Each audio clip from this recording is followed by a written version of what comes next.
So parents are పిల్లలు decide చేసుకోవాల్సింది ఏంటంటే అబ్రాడ్కి వెళ్ళటానికి లేదా ఇండియాలో చదువుకోవటానికి కాస్టింగ్ వైజ్గా వచ్చే డిఫరెన్స్ ఏంటి, అంటే దానివల్ల వచ్చే ఎక్స్ట్రా బెనిఫిట్స్ ఏంటి, ఇప్పుడు అంత పెట్టి చదివినందువల్ల మనకి ఎక్స్ట్రా బెనిఫిట్స్ ఏమన్నా ఉన్నాయా అనేది పేరెంట్స్ డిసైడ్ చేయాలి. రీజన్ ఏంటంటే ఇప్పుడు మెడిసిన్ చదువుకోవటానికి వెళ్ళినప్పుడు ఇక్కడ ఇండియాలో చదివినా అబ్రాడ్లో చదివినా కామన్ అసెస్మెంటే రాయాలి ఇండియాకి వచ్చిన తర్వాత. అంటే లైసెన్సింగ్ ఎగ్జామ్ అనేది కామన్ అయిపోయింది. సో కామన్ అయినప్పుడు అంత ఇన్వెస్ట్ చేసి ఎంబీబీఎస్ లెవెల్లో చదువుకోవాల్సిన అవసరం ఉందా లేదా అనేది ఒక్కసారి ఆలోచించుకోవాలి పేరెంట్స్ కానివ్వండి, పిల్లలు కానివ్వండి.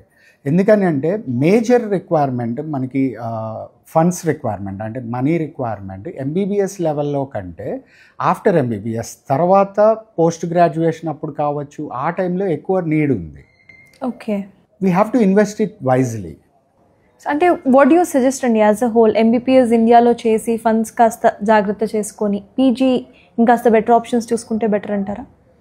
ఇప్పుడు అదే చెప్తుంది ఏంటంటే ఇప్పుడు ఇండియాలో B category and C category తీసుకుంటే మనకి ఆల్మోస్ట్ లైక్ 75 నుంచి 1.25 crores వరకు అయిపోతుంది, 75 lakhs నుంచి.